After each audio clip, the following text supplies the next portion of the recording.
You are listening to the Gate 7 International Podcast, a podcast connecting Olympiakos fans from Melbourne to Baltimore, from London to Piraeus. We are 4 Olympiakos fans from every corner of the world, bringing you news and interviews of the team you love in English. With new episodes twice a week, you'll never lose the latest updates and stories of the team you love. This is our team, our city, and our land. Man Aoni Rotrello. You're listening to the Gate 7 International Podcast.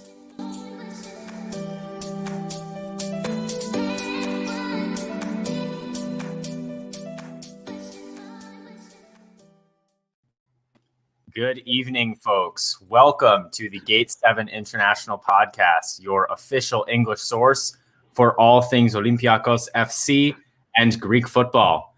You're listening to episode number 81. My name is Peter Thompson. I'm here with my co-hosts, Adi and Lambro. We've also got a special guest for today, none other than Marcial, blog writer and contributor for gate7intl.com. You can find him on Twitter at OlympiakosFR. We're going to be chatting a little bit about the Super League because the season's all finished up. Even Super League 2 is all finished up. So Lambro, the Super League 2 expert, among many experts that we are, we're going to give maybe an overview of Super League 2. We've got some discussion points. We want to hear what you, the live audience, has to say as well. We hope some people are coming in with some hot takes in the chat, and we'd love to address them. Costa, unfortunately, is not here. He's actually doing a little bit of training for his rec football that he is doing. So with today's training, Costa has officially put more effort into football this year than Ruben Vinagre. So congratulations to Costa for achieving that. I know he's very happy to be out on the pitch, and we wanted to make sure that he got that opportunity. Also, Peter, can I say, if anyone watches The Show Must Go On with Pantelis Diamantopoulos, Costa was featured on the show for scoring a free kick. It's in the most recent episode. Love it. Love it. It's just so ridiculous. He was like, this guy from Belgium, he grew up in the UK, Costa. And he was like, and then he scored an amazing free kick. But then, like, Pantelis was like, the goalkeeper kind of sucked. It wasn't so great. It was kind of funny. That's amazing. I've seen that free kick highlight, but I did not see that on with Diamantopoulos. That's amazing. We have a few housekeeping things to get into. First and foremost, Olympiakos DC. Remember that game against Dream FC that we were talking about last weekend? Absolutely ran Dream FC into the ground. Dream FC are in the bin. Olympiakos DC, correct me if I'm wrong, Adi, but that's a 3-0 victory. And yep. Also 3 wins in a row for the boys out at Olympiakos DC. The crusade continues, looking for the 4th victory in a row against Shore Sports FC this Saturday at 3 o'clock p.m. Eastern Standard Time. That is, I believe, 10 p.m. Greek time. And we're hoping for the best. The boys are on a roll there in great form. Also, if you're in the area and if you're, under 23, there are tryouts. This would have been perfect. Although, Lambro, you might be over 23 now. I actually forget how old you are, but I am 23. Do I count for the U23s? I actually don't know how that works. We might need to I don't get know. I Kara kind of want to still play on the phone. But they could use your calming presence at the back for sure, as someone who's played with you in intramurals. Or target man. I like the target man as well. Slow your roll there. Let's not get ahead of ourselves. They'll be targeting you, all right. Karim Benzema in the bin. Martial, we can talk about that maybe later. Lambro is F1 and Giroud is I'm the F1. I'm the F1 for sure. Oh, geez. Yeah, that actually might be an interesting topic for conversation now that we've got Martial here. But anyway, yeah, visit the website, the Olympiakos, and for more information, if you or anyone you know would be interested in joining, go ahead and visit their website for interest in tryouts. They're always looking for new talent, and they've got some talented players in the squad already. Additionally, we would like to say congratulations to the Olympiakos New York Academy. Olympiakos has just recently opened up a new academy in New York, and we wish them the best on their current ventures. Check out their social media pages on Facebook and Instagram. Tryouts for them are also coming up as they begin to assemble their teams and programs across all age groups. So maybe for Lambro, they have a U24, and he could play there for a bit longer. So there is hope. We'll find him a team. And with that also, we want to remind everyone The awards show is coming up as you're listening to this now live. This is basically one of your last opportunities to get the votes in. The votes are closing on Friday. So if you're listening to this live, go now to gate7intl.com and vote on the poll. It shouldn't take very long. It's just 7 questions. Just write in your favorite answers. You don't even have to answer all of the questions, folks. If you just want to answer one, go nuts. We'll be presenting the awards live at, I want to say, 3:30 p.m. Eastern time, which is 10:30 p.m. Greek time. We will be revealing the awards. We have some really exciting stuff in store for that episode. So keep your eyes peeled on that. Make sure to tune in and make sure to vote if you haven't already. Additionally, the last thing we would like to say, thank you to our sponsor, Piraeus International. Piraeus International has been helping Greeks ship to and from the motherland during COVID-19. Shipments to Greece are going out from Baltimore, Maryland, USA every month. Fill any large U-Haul box, 18 by 18 by 24. Send it to our friends in Baltimore, and it will be shipped to the port of Piraeus for only $50 US. Better yet, fill any large wardrobe box and send it for $100. Give them a call at 410-675-4696 or send an email to sales@piraeusintl.com. So now we've got some transfers that we briefly want to run through. The first one, well, folks, it's got Kostas Fortounis' name on it, and the destination is out in the Middle East, in the wonderful land of Saudi Arabia. It is the team Al Shabab, and apparently we're looking at 20 million euros for him. Lambro, I see your face already. What's the reaction from you here? Yeah, he and Fetfadzidis, is his old buddy Fetfadzidis linking back up? Al Shabab, of course, a huge team. I don't know if you guys realize, but deploying on their right wing, Seba, that connection will be back if they do indeed meet the 20 million euro price, which where there's no way that they would ever give 20 million euros for Kostas Fortounis. Like, would they even give that for maybe like a player in a bigger league? I don't know where the story came from. They gave more than €0 for Seba, so yeah. by that Seba's a huge signing though. Like they wouldn't give a fee for that much. Typically with these Middle Eastern clubs, they try to like lure players that are in a contract year with absurd wages so they don't have to pay a lot for them, or they try to lowball the clubs like with Guilherme, and they lowball us, but then they tell the player like, oh, we'll give you 5 or 6 million, so they push their way out. Someone had asked me already today if the 20 million euro was like his contract. And no, it's the transfer fee. So this sounds like bullshit, 100%, because no Middle Eastern club is paying this much money for anybody to come down. For wages, they would, but not for a transfer fee. Martial, your thoughts? Well, it reminds me a little bit the Prijovic cases with PAOK, because when a team like that make an offer, you can't predict what will happen, because it's always a lot of money. And maybe if the club gives 10 million right now for Fortounis, I can't say that Olympiakos will say no. And with the salary, I don't know. I do have a bad feeling about this, but let's see what happens, because when a club like this really wants a player, they end up every time getting the player. So let's see. If they're giving him 5 million a season or something, don't be surprised if he packs up his girl, his dog, his dad, the rest of Kalabaka, and they all go to Saudi Arabia with him, and they create a new Choreo out there. I wouldn't be surprised, but I just can't see them spending that much money for a transfer fee, because I've never seen it before. Also, I've been alerted that Seba's wife is indeed Greek, so the village has begun to be built. It is ready to be built. It's like, if you build it, they will come. Like, they're already, the Cafenio is like already under construction for Fortounis and his family and friends, and it'll be ready when they arrive. It's perfect timing. It's like a stipulation in his contract. Sorry, go ahead, Marcel.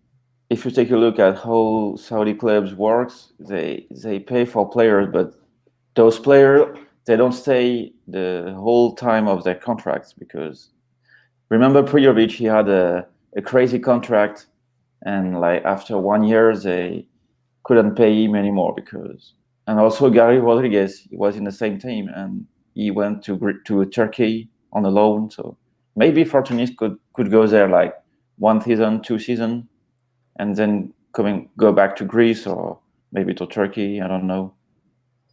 Fenerbahce Fadidis is the only one to have stayed so long in Saudi Arabia, because he was playing quite well there. Well, Martial, I've got another one that I want to ask you about. This is another name that's been thrown around the fan pages of Instagram and whatnot, and it's the reason I want to ask you is because it's a Ligue 1 player, Denis Bouanga for Saint-Etienne. And of course, the rumor here is, of course, they have Cisse on loan, so it might end up becoming some sort of swap deal. Do you know anything about this? And what do you know about Bouanga?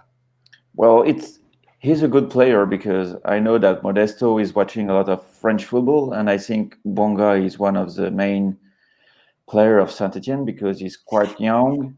He plays also with the Gabonese national team in African Cup, and he's quite interesting in terms of profile, because there is no player like this in Greece, because he's quite fast.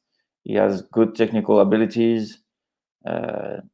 Good passing skills also, and I was quite surprised because I don't think that Olympiakos is able to bring him to Greece on a fee, because probably it would cost like 8-10 millions, and also the swap deal is something that I don't see this coming, because it wouldn't be a great deal for Olympiakos, because Cisse has a value.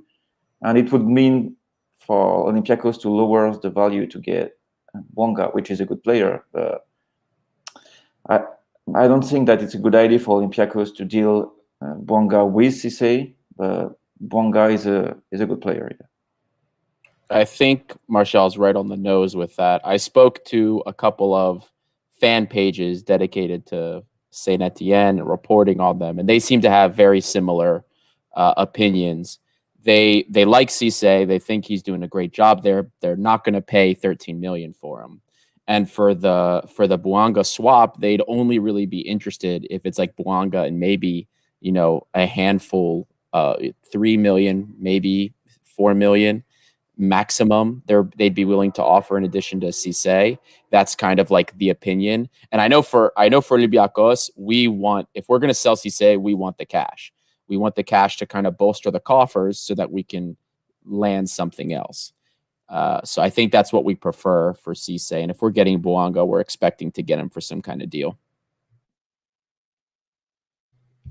And I think we've got one more minor note as well from the transfer news. A player that we talked about a lot and then started talking about a lot less, and that's Denis Bouanga. Well, it's looking ever less likely that he's going to come with us, and he's actually, it looks like, going to be going out to the Middle East himself. Looks like Al Hilal have brought him in for a 3-year contract with 5 million euros per year. So, I mean, for what that's worth, we weren't going to come close to that, and it wouldn't have been a good idea to do so.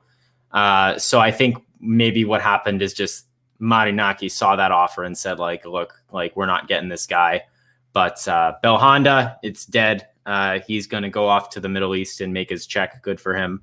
But we're not going to see him in red and white. And I think that's pretty final. Okay. Well, then. So transfer news already done through.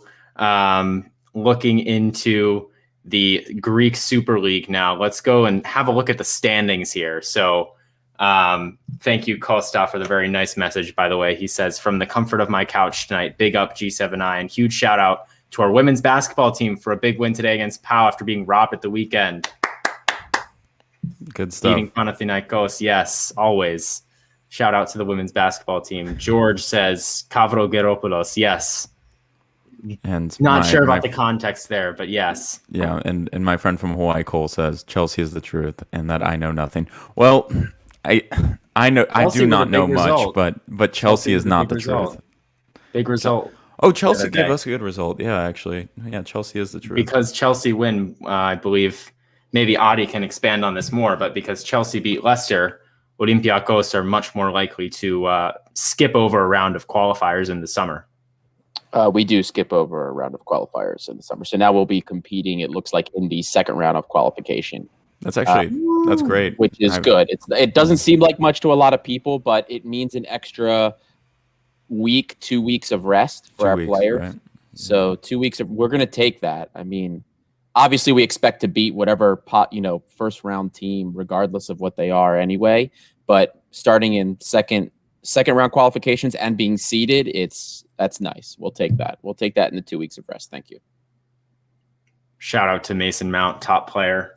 Jorginho, top scorer on Chelsea, top player. Jorginho's the top scorer on Chelsea in the Premier League. Yeah, Jesus he has scored a penalty. It's a calamity. Timo Werner is like shocking. Timo right? Werner is the top scorer in all comps. Timo Werner is like a German Brownie Day. I have to say. Timo Werner has 14 disallowed goals this year. I don't know, man. More than regular goals. I don't know. Brownie Day had a lot of offside. A lot of screw ups too. You know, I see the similarities here. That one was just pulled out of nowhere right there. It's because my cousin used to call Brownie Day the track runner. That was like his nickname. All he did was run, never did anything. Let's go to the Super League. So I'm looking at the standings right now. In the top 6, we have Olympiakos miles and miles ahead of everyone else with 90 points. 19 goals conceded all season. Just a regular year for Olympiakos. You know how it goes. It's lonely at the top. It gets cold up at the top, as Lambro likes to say. Second place is PAOK. The second place merchants themselves getting second with 64 points. And they finished 3 points ahead of Aris, who spent most of the season in second, actually. And they falter a bit at the end and finish with 61. AEK on 60 points. Those 3 teams get into Europa Conference League qualification this summer. So those are our 4 Greek teams in Europe. And then Panathinaikos on 53 and Asteras on 51 miss out on Europe this season. We go to the relegation group, and I'm just going to run through these quickly. But in order, you've got Volos, Atromitos, Yanina, Lamia, Smirnis, Ofi, Panetolikos, and Larissa. Larissa will be going down. Our condolences to Michael Vicini. And they will be replaced by Ionikos. And then Panetolikos will be playing, I believe, Xanthi in the relegation playoff. Xanthi with a chance to come back up. I'm sure Savidis will be very happy about that. Panathinaikos, of course, letting go of Bologna recently. And if I'm not mistaken as well, and a bit of a surprise move for me, Yanina let go of their manager as well. Is that right? Yep, that's really weird. I would love to know the politics behind that, because I thought he did a great job. It's not a football move. It's not. It doesn't seem like tactics, it's got to be something else. It has to be something else, because that was I thought he did an excellent job as far as some of the smaller clubs, especially with how they performed against the top clubs. We'll say the top 5 clubs. I mean, very rigid, very disciplined. Don't include Panathinaikos in the top 5. Like didn't they beat Panathinaikos like 3 or 4 times? They beat him in the cup. Multiple times. They beat them like and in the league. I think that led to like Bologna's comment, like what did he say? Like they're just like a mini Ajax up there or something. I don't know. Did he say that? Well, did he say that? That's incredible. I don't know. I'm probably making that up. He's such an idiot. He well, here's the thing. I believe 100% from, if you guys haven't read the Denyotheto like blog, you have to, because it's hilarious. Even if, it's just Gafenio talk and rumors, but the rumor about coach getting laughed at because he had 12 pieces on the board for the opposing team, I believe that was him, because that's the only way he could justify parking the bus against Yanina. It has to be Bologna. And I 100% believe he was like, all right, this is what we're doing. Everyone's like, guys, laughing. They've got 12 players. We're going to have to sit back. Makeda's like, what is this? I'm getting out of here. But yeah, I mean, the first name to come out to hire Yanina's manager is Atromitos, I believe. Might be a decent fit. Might see Atromitos playing some more exciting football next season. They've of course been in the first division for some time. So that's the news there. A bit of a surprising fire coming out of this morning. But yeah, I'll just start off with a more general question, and anybody can jump in. Like, this is the second year in a row when Olympiakos has been like far and away the best team in the league. And, you know, obviously when the league was better quality, things were a lot more competitive. Like, it wasn't just like, oh, we're literally miles clear of PAOK and it's not a debate. Like, what do you guys think about the decline of the other teams in the league? Like, how concerned are you by the fact that PAOK and AEK can't do anything in Europe? Panathinaikos are like struggling to get back to where they used to be after all their debt and their bans from Europe. Like, what are you guys thinking about this? Are you concerned for Olympiakos' sake? Do you think it'll get any better? Do you think it's just going to spiral and get even worse? Do you think it's going to start making Olympiakos worse? What do we think?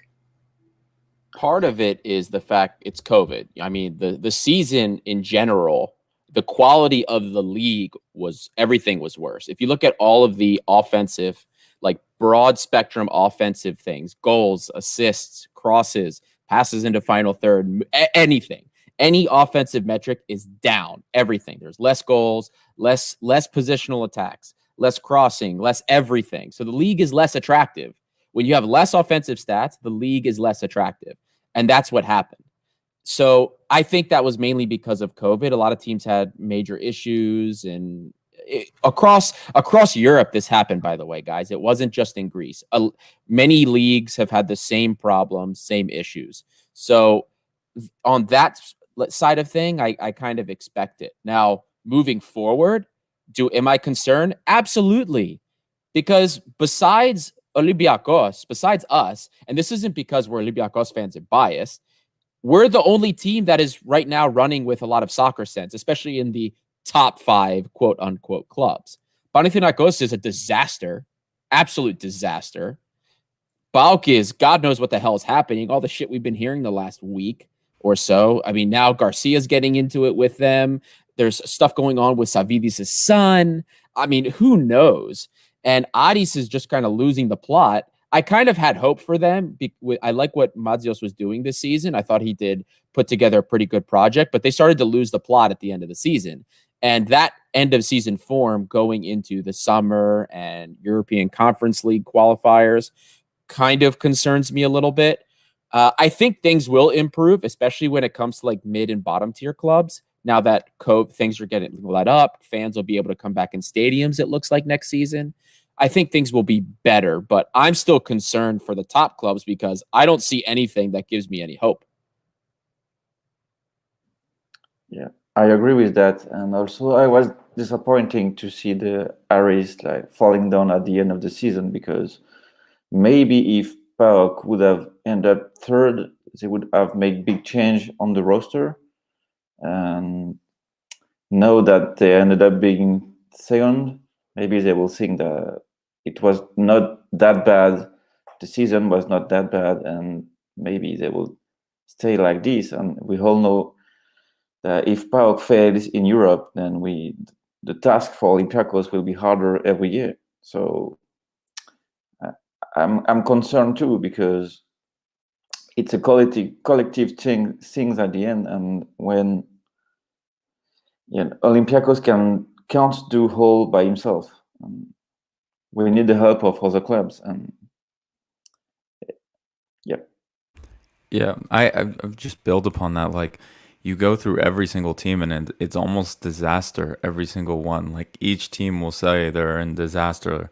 Maybe PAOK not so much. They'll try to hold on to something there, but like Panathinaikos is just terrible. Like, I don't know what they're gonna do really. And then you look at AEK, and they don't have a defense, and they're moving into the new stadium, and the team is shocking, and players want to leave. Oliveira wants to leave.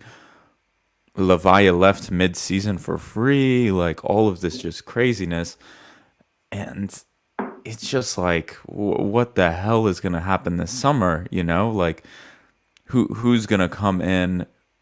Is the money there to buy new players, sell players? Like, I don't know. Some of these teams have like bloated rosters with just shitty players on the team. Like, especially like PAOK has from that invincible team is just loaded with just dead wood, you know, like Varela, Crespo, Pascalakis, like all these guys just like they should have left like a season or two ago, and they're just there. It's gonna be like a big.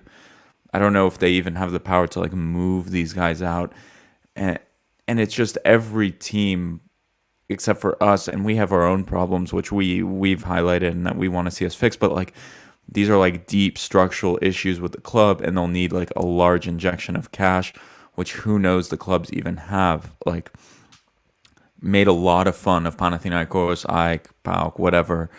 Aris too. The Aris thing is weird. Like, where are they gonna go? It's like they couldn't even score a goal in the second half of the playoffs. Like Mitroglou has been a disaster. They don't have a striker. They were playing Mancini. It's like just disaster, you know, disaster. And going into these Conference League games, like you gotta assume they're just gonna be playing farmers. Like that's disrespectful to say, but like not farmers, but like Moldova's second best team. So like you expect them to win, right? That's what we thought last summer, and then Ofi and Aris kind of like just did nothing. So I don't know where this is gonna go. A couple things. First of all, I know this kind of happens every year with Greece, but how many teams went this year without firing their manager at least once? We factor in Yanina today. They don't count anymore. It's obviously Olympiakos, Asteras, Volos, Atromitos. Volos fired the coach. Atromitos fired the coach. So am I missing anyone? How many Ofi coaches fired did the Larissa coach. go through this year? Larissa went through like Three. 4 coaches. 4 or 3. 5. Like this is, Yeah. we've said it before, but like this is ridiculous. This is absolutely ridiculous as well. This should not be happening. And I also want to say, Lambro, like to your farmers comment, I'm not going to tell you that like I'm not going to be like, oh, Lambro, be nice to Moldovans. But what I am going to say is, like we're the farmers. We are the farmers at this point, everyone. Like we are the farmers also. Like Aris and PAOK, you could say they're like other we are the farmers. But Lambro, you realize like Big 5 leagues are sending teams to Europa Conference League, right? Oh, it's disaster. It's just So, disaster. Like, It's disaster. Like for example, I think West Ham are going there. Union Berlin are going there. Len are going there. Oh no! But like, you know, this is not like huge teams, but like, are Aris going to beat any of these teams? Is Probably Jesse not. Lingard going to be dancing in Tumba after it's like 4-0? Like disaster struck. Disaster Important point here from Costa, tuning in on Facebook. It looks like PAOK didn't fire their coach. Ferreira left, so they didn't fire him. Abel Ferreira, known for getting good results. Gone. That's like one of those things where it's like I wasn't fired. I left. Still coaching changes. Still coaching changes. That's all I'm saying, though. You're not going to have any consistency. But anyway, and yeah, Martial, what's up? Oh, go ahead, Martial. No, I was going to say that Lambros was right, because the biggest problem is the organization of the other team in the top of the Super League, because we saw that in Olympiakos, Marinakis is not the only one who decide. No. And we see at PAOK that Savidis' son is creating problem. In AEK, Melisanidis, he decides a lot. And also Kone, to me, is not a sport director right now, because he doesn't have the experience to be in a such club. In Panathinaikos, Alafouzos decides too much.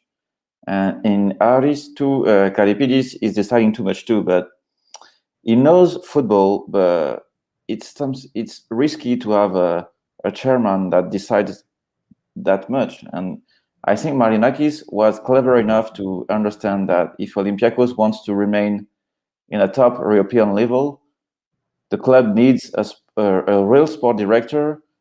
The club needs a scouting area.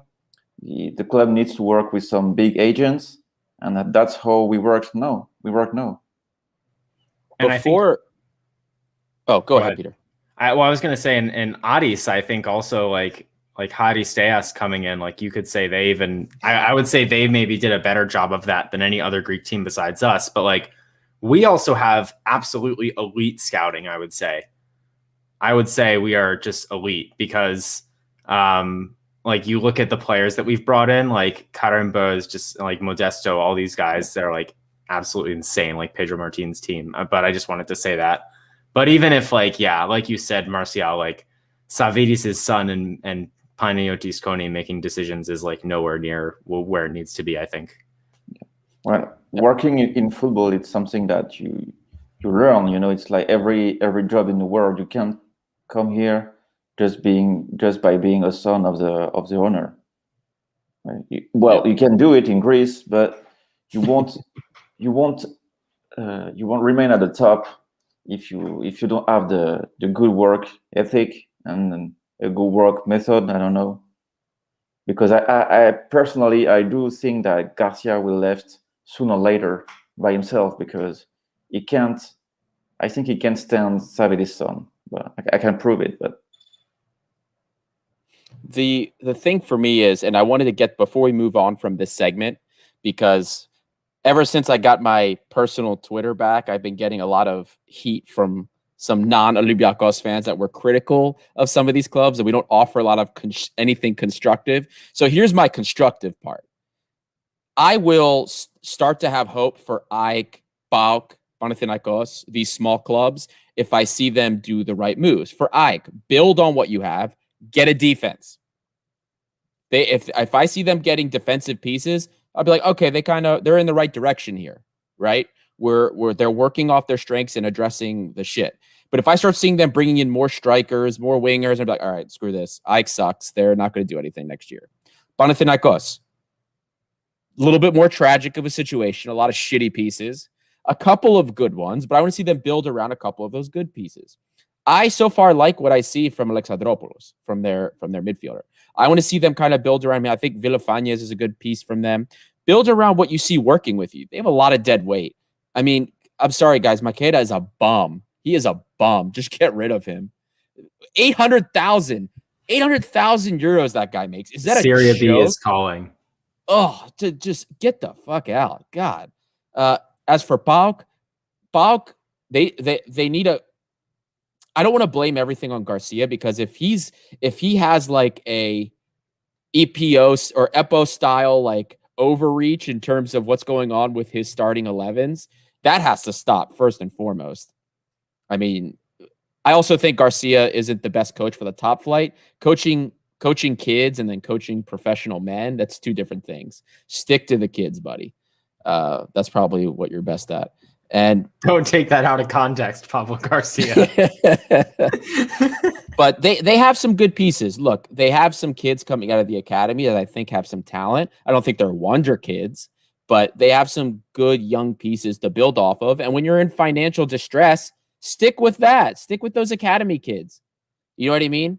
Also, side note, the funniest thing is like seeing some of these PAOK fans talk about how like this is the lowest they've seen the team. Guys, when I was in high school, you guys sucked. You were a mid-table piece of shit team from Thessaloniki, the biggest team in Thessaloniki, and you guys were shit. Nobody cared. Thessaloniki had nothing 10 years ago. You guys, and now Aris fighting for top 3 positions. This is new. This is new shit, okay? You weren't always contenders. You guys were in the bin. Shitty farmers from Thessaloniki. That's what it was. So what you have here is a step above what you used to have. I don't want to hear that nonsense. PAOK wasn't some super team. Muslimovic, Contreras, Salpigidis. Fuck off, guys. This is like when Olympiakos don't win the Europa League and people are like, Saw out, Martins out. Right. You remember like 4 years ago? Yeah, it makes no sense. And then as far as Aris is concerned, Aris, I think, of those other teams, they have the strongest core, but they need way more depth. They need to build on some more of that depth. But I think they have some great players, solid wingers. Manos did quite well for them this season. Their defense, Lindsay Rose, look, people make fun of him and don't understand why others rate him. He's not an amazing defender, but he's good at he's decently good at everything. And that's what you want in the end. I'd rather have a guy that's above average at everything but not amazing at one thing. That's fine. I'll take that. But Aris, I have the most hope for going on to next year. I still think Adi's the need to striker add so more bad. up top. Yeah. Oh, sorry, Martial. Yeah, No, sorry. I was thinking they needed a striker so bad. Yep. Because Manos is a very good football player, but he's not prolific enough. And if you put a 10-goal striker in Aris, they would have been second by, I don't know, 5 games before the end of the playoff. But 100%.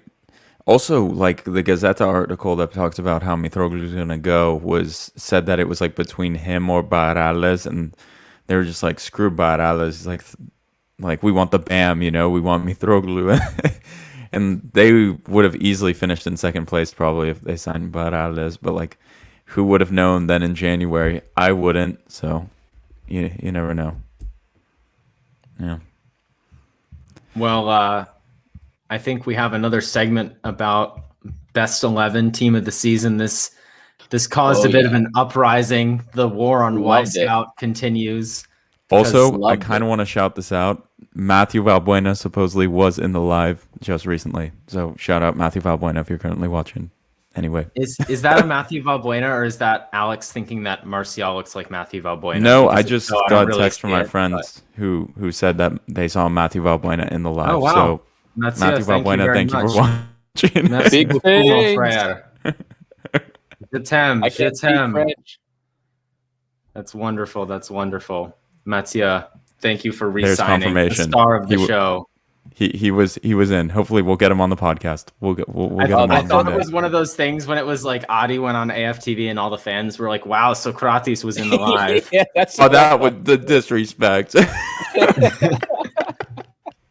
All the AFTV fans saying that like Adi looked like Socrates. It was so funny. Like anyway, it's true. I'm glad you guys thought that was hilarious. But anyway, should we do Super League Team of the Season here? So as I was saying, the war on Wyscout rages on because I think we posted on our social media. Wyscout does a Team of the Season.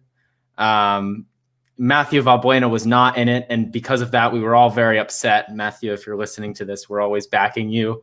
But yeah, I mean, they put out their Team of the Season based on their analytics. The nuts and bolts behind how they pick their players, you could say that it's to be debated. The way Adi has explained it to me is, they basically look at who has the best of each metric, and they sort of weight you higher if you're sort of good at everything. And so Adi was just mentioning how Lindsay Rose, he's a pretty versatile defender. He was the best center back in Greece and put on the best 11. I'm going to interrupt myself and highlight this comment from Costa Papadimitriou. We have experts about the couch. Pow, pow. Oh my god. Oh, Costa. Costa's always gives me a laugh. Even when he DMs us, it makes me laugh a lot. That's a Costa, I love you, comment. man. Anyway, but yeah, so I mean, I've looked at the stats, I've watched the games. I've made my team of the season. I think, we could all think of a team of the season. I'm gonna, or maybe the best way to do this is to list off the Wyscout team of the season first. Yes. So I will list that off. If I get it wrong, Adi, call me out, but it's a good handful of Olympiakos players. So don't be worried. In goal, we've got Sa. At the left back, you've got Ferrari, who plays for Volos. The two center backs are Lindsay Rose and Semedo. Your right back is Wes from Ofi. Your midfielders, now this is where I'm going to get it wrong, but I believe, is it Montalos and Bertoglio in the midfield, Adi? Correct. Okay. And then on the wings, it is Zivkovic and Bruno Gama. And is it El Arabi and Hassan up top? Or have I got that wrong? Duvikas with El Arabi. Duvikas, that's right, of course. It's Duvikas and El Arabi up top. So that is the best 11. They've gone with a 4-4-2. It seems like they usually do. I'm going to just give mine. I'm going to be a little bit more favorable towards Olympiakos here. I'm going to go with a 4-2-3-1. Sa is going to stay in the goal. The left back for me is a very weak position. Ferrari actually has some pretty good stats, and I honestly couldn't find someone to replace him with. So I'm actually going to keep him in there. Although I think you could make a case for both Oleg and Holebas, to be honest. But for me, it's going to be Ferrari, just out of really not anyone else being there. I'm going to sub out Lindsay Rose, and I'm going to actually put Socrates in there. I know he only played half a season, and I think that's why Wyscout didn't put him in, but I've been very impressed by Socrates in his time with Olympiakos, and so I'm going to put him in the back four. And then I'm going to take out Wes because I have seen him play a couple times, admittedly only a couple times, but not very impressive.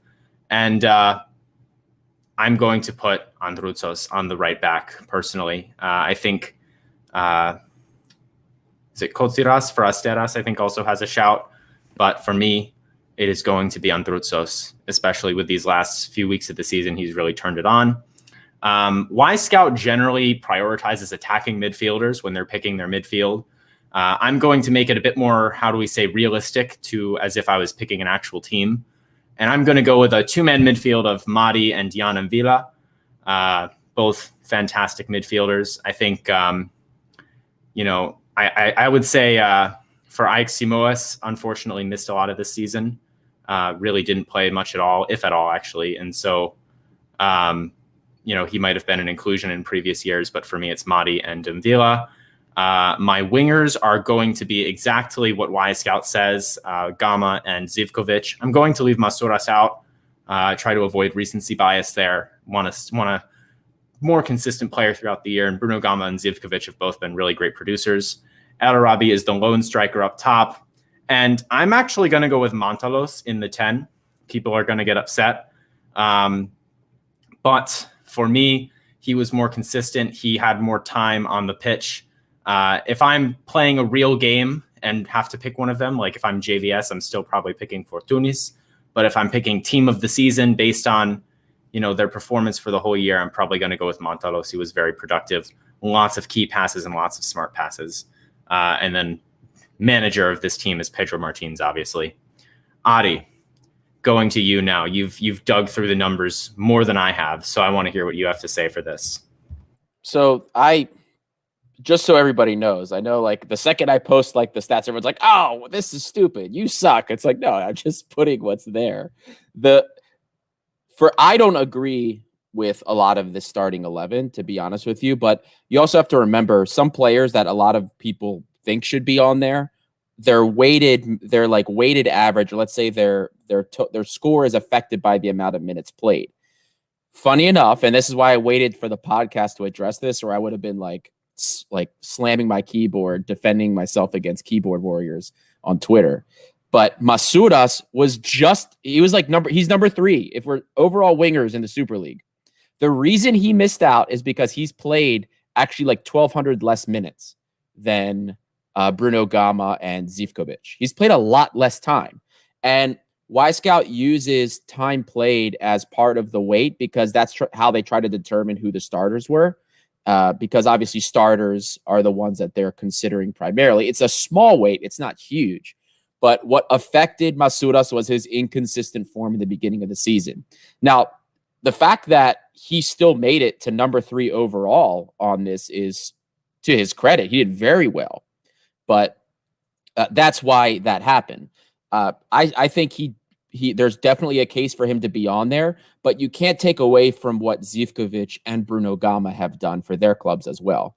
Look, guys, and this was brought up before. Olympiakos, we molested this league this year. That's the only way you can put it. We destroyed everybody. You win the league by over 30 points. Every single one of our players probably should be in the starting 11, except maybe left back. There's a case for everybody, but this takes into account playing time, a lot of different things altogether. Now, I would probably do a similar lineup to Peter, same structure, 4-2-3-1. Mari and Villa. I don't think you'll find even opposing fans that would disagree with Jan and Villa, Mari Kamara being the best center mids in Greece. Most of our friends, colleagues, previous guests we've had have all said the same thing. It's just far and clear. Those guys are head and shoulders above everyone. Right back, I know Lambro like shits on Wes all the time, but he's really solid. He's really solid. His metrics. No, are he's good. not. No, he's fucking sucks. He's garbage. This man's a garbage man. Garbage compared to what? The Wyscout war continues. I'm gonna put it out there. Salyakas, You realize he best right mirrored- back in the league this season. I don't know. He's actually shout. number 2. There you go. Salyakas That's a gets a shout. shout. He's listed as number 2, and he's Boom. also up there. But Wes, okay, we all think Adroutos belongs, right, as best right back in Greece, right? Even though he's I don't played know, half the only because season. he only played half the season, I feel. But that's why like, he doesn't get it. So Wes is the only other right back in Greece that mirrors his offensive metrics, overlaps, crosses, that type of volume. He actually also he's better at one-on-one dribbling than Adroutos is. And we all like what we see from Adroutos so far, right? And Wes is actually better. And he's on a crappy team. He's on a terrible team. And he's been getting all of that. And I think there's also, I like Gotsiras personally. Okay.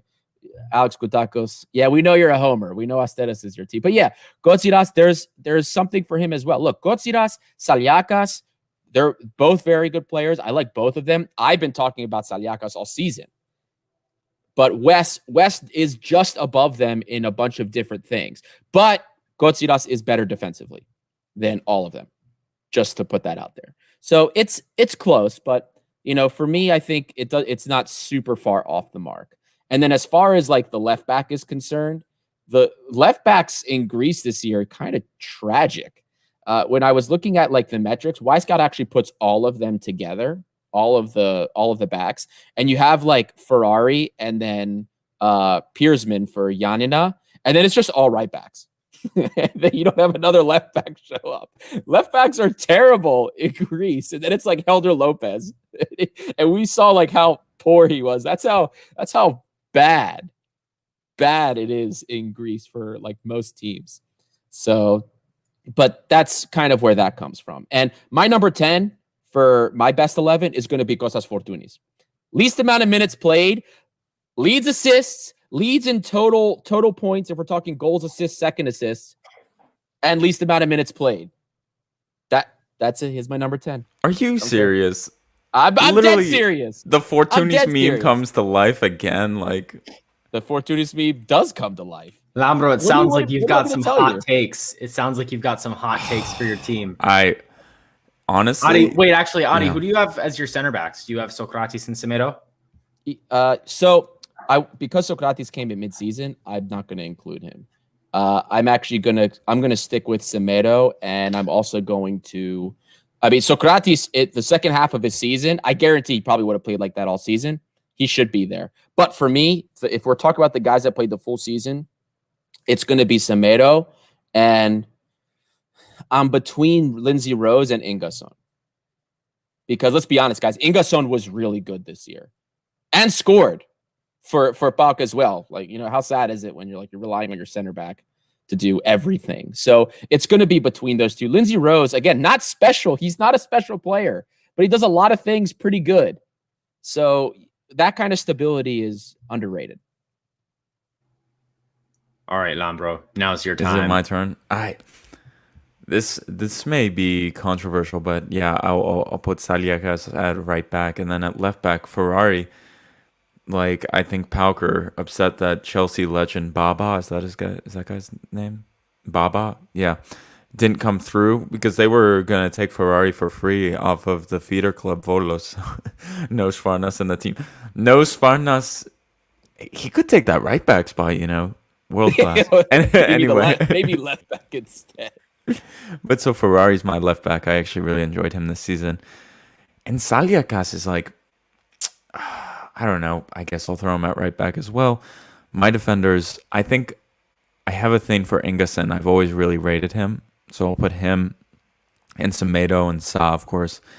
But formation change alert. It's going 4-3-3. And the midfield is going to be Mari Camara, Jan Envia, Andres Buhalakis. That's it. And my wingers are going to be, yes, Bruno Gama has had a great season. But the analytics for Yorgos Masouras this season are insane. They are and insane. the reason I know that is because Themis Kesaris tweets them all the time. I know nothing about analytics, but he says it. So it's got to be true. And then Zivkovic cutting in off my right wing. And Del Arabi up top. That's my team of this season. Martial. What about you, Martial? Well, I wanted to make a team without any Olympiakos players because there is some players to highlight in this Super League because, well, we know that Olympiakos won the league by far, but I've listed some players that, to me, deserve to be quoted. Well, we all know that Ingasson, Zivkovic were, to me, the two best PAOK players. Solis put apart because he's a special kid and it's too early for him to have such responsibilities in PAOK. And if we go to Aris, I really liked the Rose, and not because he's French, but I think he's like Digny to me. He's like those players that know how to play in Greece. They know what clubs and coaches expects from them, and they are very good on the pitch. And I also liked Bertoglio because when he came to Greece, I was saying to myself, and the guy wasn't that good. He didn't have so much to offer, but he's a very good player. And also, I liked Sasha a lot because I think those kind of players that could play in Olympiakos, like in easy games against Lamia, I don't know, lower team in the table to rest some key players. I also liked Devis Ipasi from Lamia, the goalkeeper of Lamia, because he had some very large amount of clean sheet with a very poor defense. We can call it that this because I don't remember the Lamia defense but I'm pretty sure it's not very good. I also like Karim Ansarifar with AEK because we all know the quality of the player. I think he could be still the third choice at Olympiakos. And well, we played in a team like there were like three strikers with Livaya, Oliveira, and he was the best from the whole season. And he didn't play very much at the beginning, despite being the best striker. And I also liked Sariakas as a right back because, well, it is not very impressive, but I think he has a very good margin of progression because I think he was playing in second division before going to pass Yanina, maybe. Or I think he went from Hanya to Yanina, or maybe I missed one step, but I think he is a good kid and he has tremendous potential. And I also liked Barrales in Asteras because it's like good wine, it gets better with the time. Very smart player, very good head ability. Well, I think that's it. I also like Duvikas. Very good also head because it's shiny and it blinds the defender while he's running. I actually like that. I like that, Marcel. Picking a team without any Olympiakos players. I really like that. And also, can I give a shout out to Xandai Silva? Like he's really raw, but like I think he could become a really good winger in the next 2 to 3 years. But he's really raw. I don't know if he'd be good enough for us right now, but I think that's what frustrates me with Aris because they have tremendous football player. Bruno Gama, Mattia, Bertoglio, Manos, Silva, they are all good football player. But if you put one striker on this team, I don't know, maybe, I don't know the player, but someone, well, not like El Arabi, but maybe like Barrales, 10 goals, 15 goals, and then you have a strong team, very strong team, and maybe one goalkeeper too. Yeah, I like that. Who, if I did a non-Olympiakos 11, my goalkeeper would probably be Diudis, has the most shots against him and concedes the least goals per 90. FYI, if you guys didn't know that. What about PAOK Zivkovic? I feel like he doesn't get his respect. Like Pascalaki should never touch this. I'm not super. I'm going to be honest with you guys. I'm not super impressed with him. And last time I checked the analytics, they were pretty poor. The guy we had, Ludgen, the guy for Yanina, is decent as well. I think he's had a decent championship. Yeah, he's okay. You know what? Who's the old guy? The old guy that plays right back for Smirnis? Baksimadi? Baksimadis or something like that. Baksimadis. I don't know. I just ate Baksimadi this morning, which is why I'm thinking about it. Anyway, I'm messing his name up. Baksimadidis. Shout out to him. I thought he was all right for being such an old guy. Like, doing a job over there. My midfield, if I had to pick non-Olympiakos players, would be I'd pick Madalos at the 10, not Bertoglio, because Madalos, I brought it up many times. Even though he does have, I think, the most minutes played in that position, he also has the best creative metrics among everybody, including Kostas Fortounis, but Kostas does more on a per 90-minute basis. So I would pick Madalos as like my 10. If I had to pick like a center mid, traditional center mid or an 8, I'd probably pick Schwab for PAOK. And then if I'm picking more of a pure 6 or a defensive mid, maybe... I guess we'd say Sasha is like a 6, right? Lucas Sasha for Aris. Then I would agree with Martial. I'd pick him. And then my wingers is very good. Yeah. And then I'm not going to change the wingers. Bruno Gama, Zivkovic, arguably the best. But my striker, I would probably pick Duvikas. Also, a shout out, Douglas Augusto had a shit first half of the season, but has played pretty good as like a 6 for PAOK in the second half. I don't trust the guy though. Like I feel like, can you trust the guy with the Jordan neck tattoo? No, it just could never do it. Just I would always be. You pick the weirdest stuff, man. I don't know. I feel like I'm just stating the obvious. Lambro's rebelling against Wyscout by just like the Jordan neck tattoo. Is there a column for Jordan neck, or even Hatiovanis with like the football neck tattoo?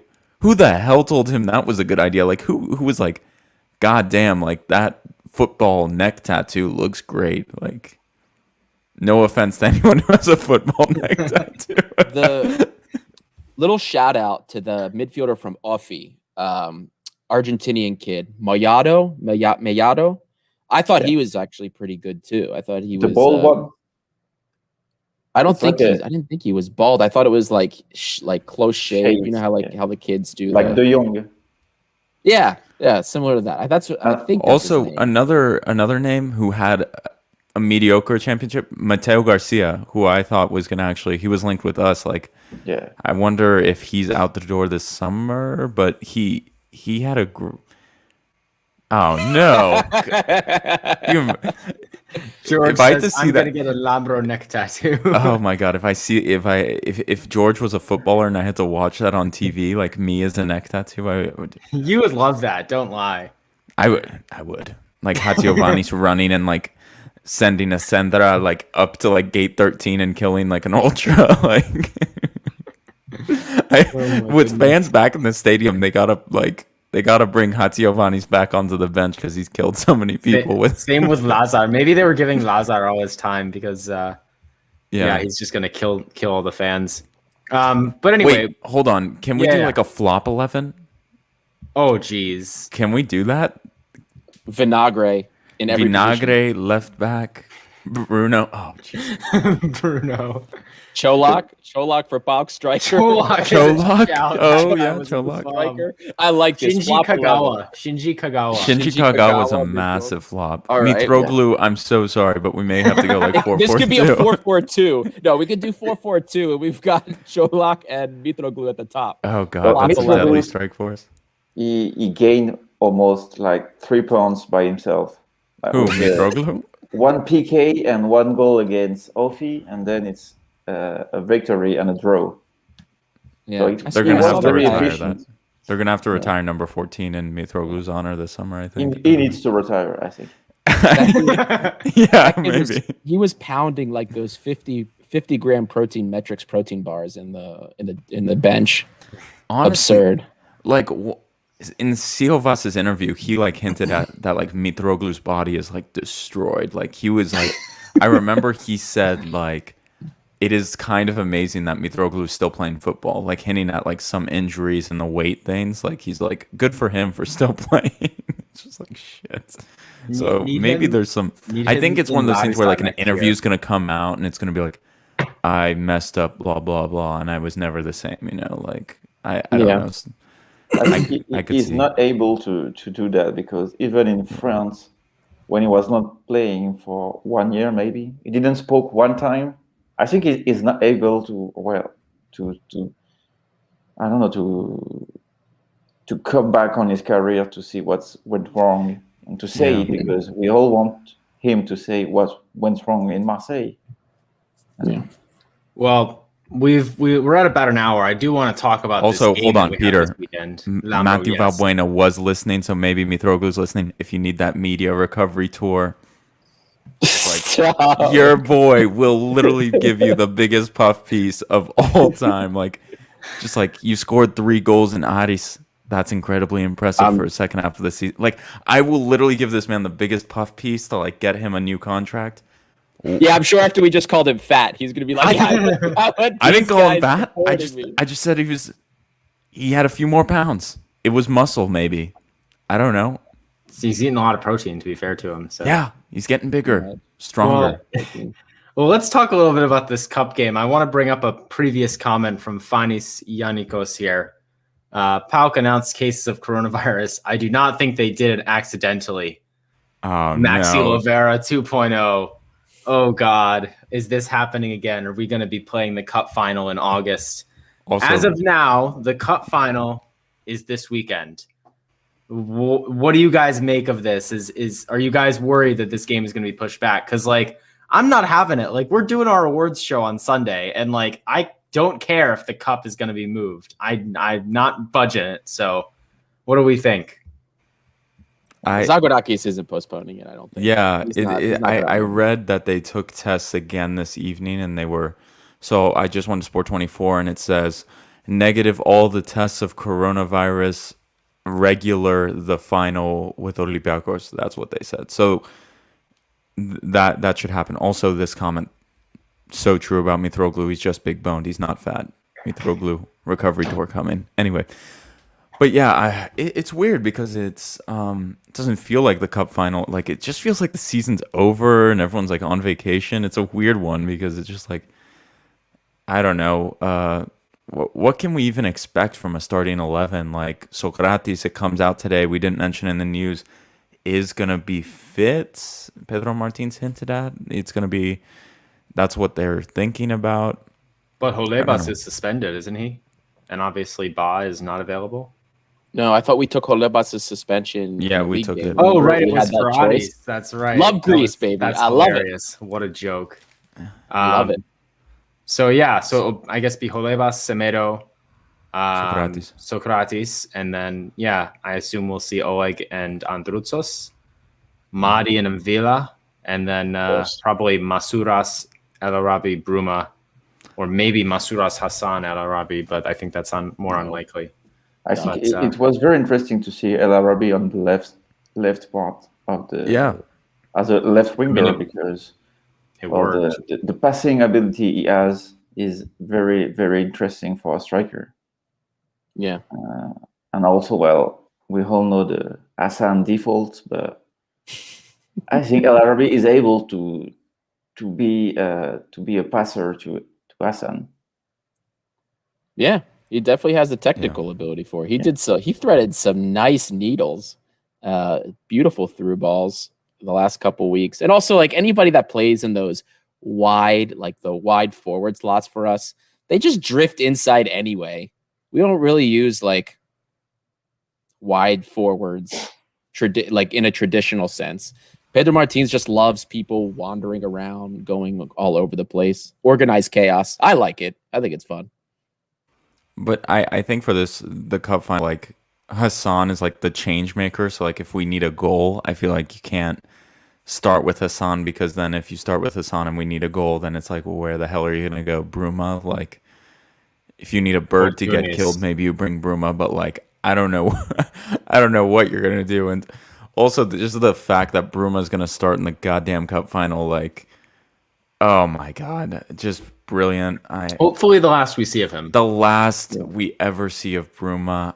And he's not in the Euro squad of Portugal, so his agency was pushing like the biggest propaganda that he was ready for the Euros and that he's the best player in Greece. Blah blah. Oh Jesus. Rangelovic redemption this weekend It's from his Costa. time. It's his Hey, time. Thank God he this worked man hard. is not on the podcast this evening. I would have thrown this laptop if he was pushing some Rangelovic propaganda. Can you imagine if Rangelovic scores in the cup final and everyone's just like, he scores in the big games. He never fails. I swear to, and he doesn't leave next season. Anyway, You should make a I'm bet, rambling. like what I did with Hassan against Marseille. What should You we should make do you do if he scores? Do I have to buy a Lazar Rangelovic jersey before they go extinct? Oh, jeez. Yeah. But anyway, like, I'm excited to the game. I also think PAOK, ever since they've changed to that 3-4-3, Andre Villarreña not playing as a fullback, but like as a third center back. I always talk about it like the attacking central defender who can play the ball and bring it forward. That's like exactly the role he can play now. The legs are gone for Villarreña after the knee injury, and like his passing and dribbling is good. And then Michailidis, as much as I slandered him, is actually playing pretty well. So who knows? Ingasan has to say he's not playing Saturday night. He's not going to make it. And supposedly the coronavirus test that they had positive is a defender, according to Themis Casaris. I think Costa told us that. I don't know. So maybe they don't have a defender available. Well, we're just going to have to see. They also have like Mihai. Is that his name? Mihai, the Albanian one? Yeah. Very good player. Yeah, I really rate him as well. He's good. Well, do we want to do predictions for this game? I'm going to go first. I'm going to say 1-0 to Olympiakos in the same flavor that many of our games have been this year.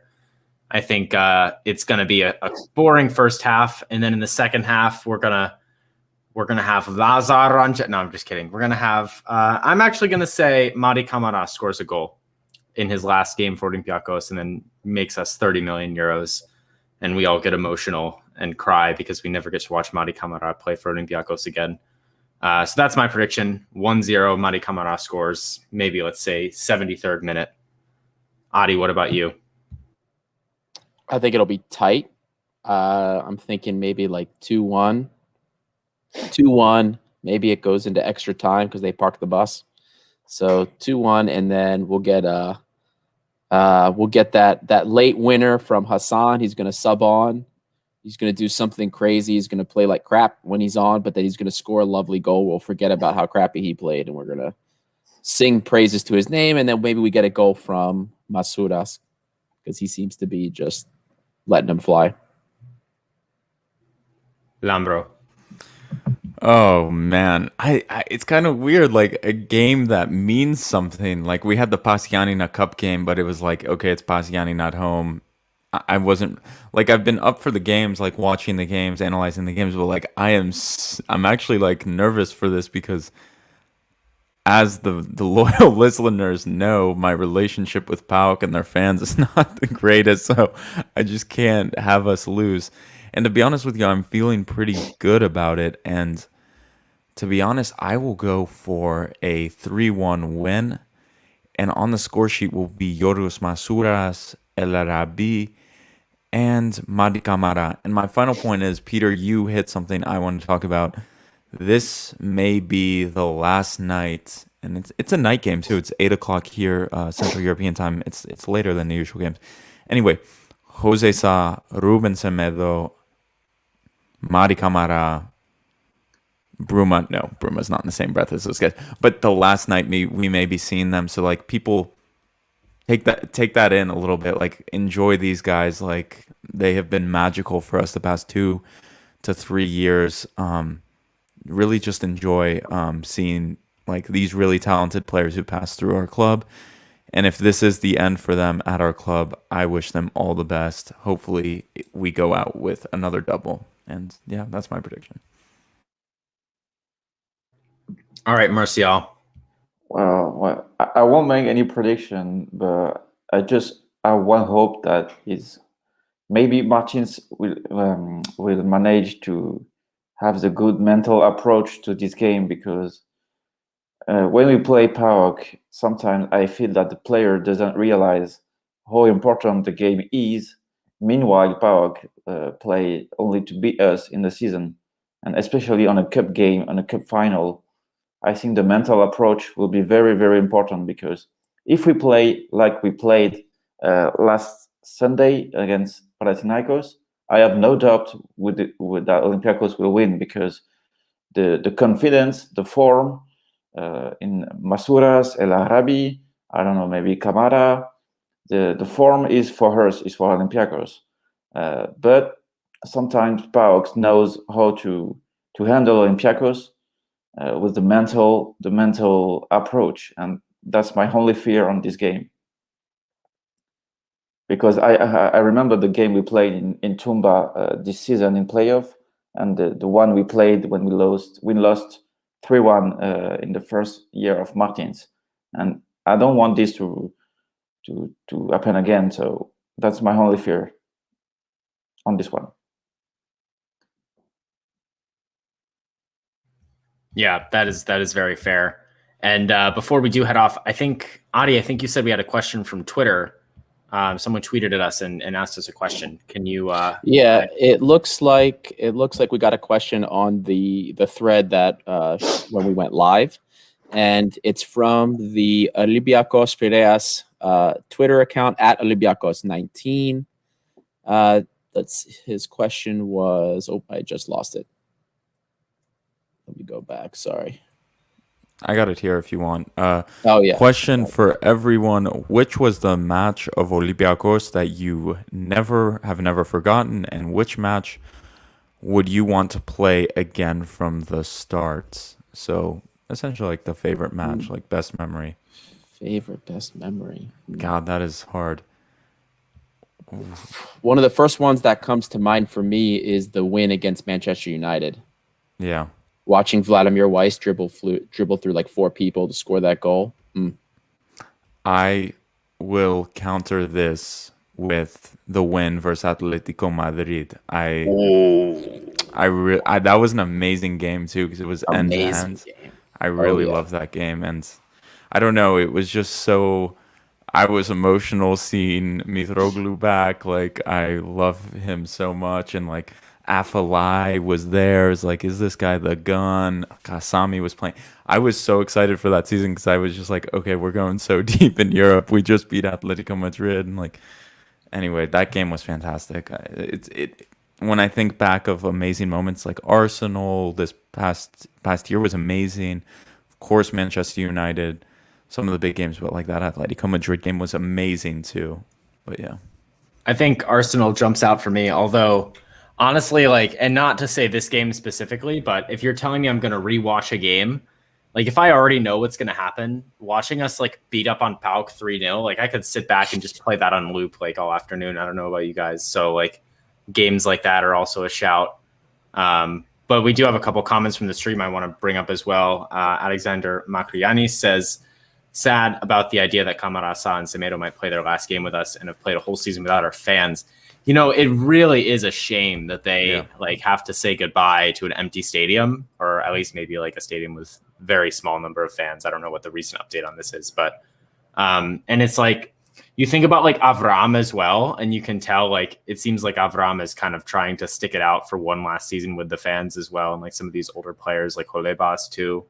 Although I think Holebas could still contribute next season, but like some of these guys, like they just want to be there for the fans, and I think it's like really sad that like, you know, they would have got such a big applause coming off in the cup final, even though it's in Oaxaca, but still there obviously be a lot of Olympiakos fans there. But yeah, I mean that's a tough one. And then Petros Koumentakos has predicted 3-4 Olympiakos, hat-trick Tsolis. What a crazy game that would be. I know Lambro's probably got some thoughts about Tsolis scoring against a big club. Tsolis hasn't scored a goal since freaking February. Like, give me a break. I swear to God, if he scores, please, God, please. I'm not going to. He's going to do it to spite you, even though he hasn't scored against a big team all season long. But Costa actually checked me on the. I'm misremembering. Weiss's goal was against PSG. He's absolutely right, because against Manchester United, it was, I think, Tsori scored the first one, and then it was Joe Campbell got the second one. And the Tsori goal, I think, was a deflection, if I'm remembering correctly. Yeah. And then the second goal was the Joe Campbell's the shot. So that was me misremembering. I do apologize. It's been 7 years. I apologize for that one. Nonetheless, the Manchester United game, I still love that game. And I would want to rewatch that one. That's why you need to rewatch it, right? That's why I need to rewatch it, I guess. Yeah, there you go. So it'll be a new experience again. What's your pick, Martial? Well, I would say the Wolverhampton game away, because I had the impression that it was probably the best squad of Olympiakos in the last decade, and we could have done something way bigger with a little bit more of luck on this Europa League campaign. And I would rewatch it again to be frustrated, of course, but I think it was probably the year that we could have done not a miracle, but maybe I don't know, like Galatasaray in the 2000, I think it was if there was no coronavirus. Yeah. Do we go through against Wolves? I say yes. Like with the fans. No, and yeah, 100%. It would have been we were dominating them at Kariskaki, and then we got the red card or whatever. But even then, we were God. And then Mari Camara scored here we go, Fetanos with the goal that was like literally millimeters offside. Bobby LN, guys. Bobby LN. Like if there was Saw play, oh my God, we go through. It was we won't have any team like that because we will have better players, but this team with Guilherme, with El Abdelawi, Tsimikas, well, we all know the team, but it was probably the best combination of smart players, good players, holder players, prolific strikers. I don't know, but it was for me the best Olympiacos squad we had. And I'm going to piss off the Premier League fans, but Tsimikas making Traore his bitch. Putting baby oil on himself to try and slip Tsimikas. Didn't work. Clop out. Get him out. This clown. Unbelievable. Traore is like two times Tsimikas' weight and has to put baby oil on himself. The hell is that? Nonsense. But James Milner at left back is better, guys. Like 48-year-old James Milner at left back is better. That's going to be interesting. We were talking about this, like Tsimikas this summer. Like, will he be available on loan? Costa. This Tolakis, I swear to God. This Tolakis debate. I think that the answer is yes, maybe. The answer is yes. The answer is yes, but like, I just hate this. But anyway, Tsimikas coming back. What's the deal? I don't know. We have to say that Bobby Allen did a great game after the PK he conceded. Yes, it was very good. But in the first half of the first half, he was totally lost. It was tragical to see him. He was like a child playing with adults. Yeah, the context for this comment from Costa is because Yeah. We all have this tendency to laugh at Lambro because we want to see Tsolakis play, and he's like, "Oh no, Christensen's fine. Tsolakis needs to be Christensen is good, guys. Like, I don't get that. You guys are just massive Christensen haters too. Like, don't want to see my Icelandic brother succeed." It's also like the way the podcast is gone. It's just easy to put you on blast. People love it. Lampo, like, it's amazing. It's fun. You know, on it's Twitter, not turned out great. Screw you and your Wyscout nerds, Adi. Love it. You know, so there's always like these random like rumors about Lambro on Twitter that don't always start with me, but you know, they all start with you. What? And you're like, Apple reviews are just like this guy Lambro. He like never stops talking about PAOK. I think he's a PAOK fan. Jesus Christ! That if took you on think a life that's of its own, though. I love if you that. think that's your moment of the year, me, secret PAOK fan, vote in our vote in our poll on gate7intl.com for moments of the season. Voting closes soon. Yeah, well, I think that's we've got a bit of a long one here, so maybe we wrap up. But I want to say thank you so much to everybody who's listening, especially if you've made it this far. Thanks to everybody who tuned in on the live and asked us questions, including Mathieu. Great job this season, my friend. And Martial, I want to say thank you for coming on as well. We always appreciate chatting with you. It was a pleasure for me. Great. And if we have any French speakers listening as well, Martial is our resident French writer. He has done some great pieces for us, some looking at the French league, potential targets that we could sign, all sorts of things related to Olympiakos. And you can follow him on Twitter at OlympiakosFR. Remember, I'm going to say it again. We've got the awards show coming up. We've been planning for this for a long time, and we're really excited to get it going. Make sure to tune in live for the live reveal of the awards. We've got some really exciting things planned. We're going to do a little bit more of this season in review stuff as well as we'll have some Wyscout for you. We'll have some Cafenio talk. We'll have a little bit for everybody. You know, we want to please everyone here. We're not just all Wyscout, and maybe Adi has won the Wyscout battle today, but he hasn't won the war just yet.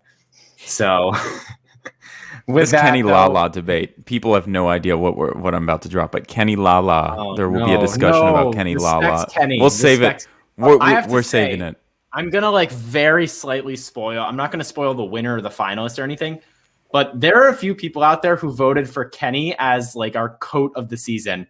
And that is outrageous. I'm not having that. Put some respect on Kenny's name. He's going to be good next season, and I don't want to hear any of this. He played well in Europe, to be honest. I don't want to hear that he's a coat. Yeah, he's not a coat. Not yet. How is he coat of the year when Lazar and Thiago Silva and Vinagre exist? Anyway, find out who wins the coat of the year award and every other award on Sunday at 21:30 Central European time. That's 10:30 p.m. Greek time. And I think that's about all we have. Adi, anything else? No, I just wanted to ask Martial how you say, is it Matteo or Mathieu? It's Mathieu. Okay. Did you think I had it wrong? I have 6 years of I did think you had it wrong. Don't play with me, man. Don't play with me. Don't play these games with Peter. Don't play these games. Ne jouez pas avec moi. Yeah, very good. Yeah. Anyway, yes, next episode, awards show. We've got it coming up. We're really excited, so tune in. And thank you for watching today. Have a great rest of your week, and we will see you very soon.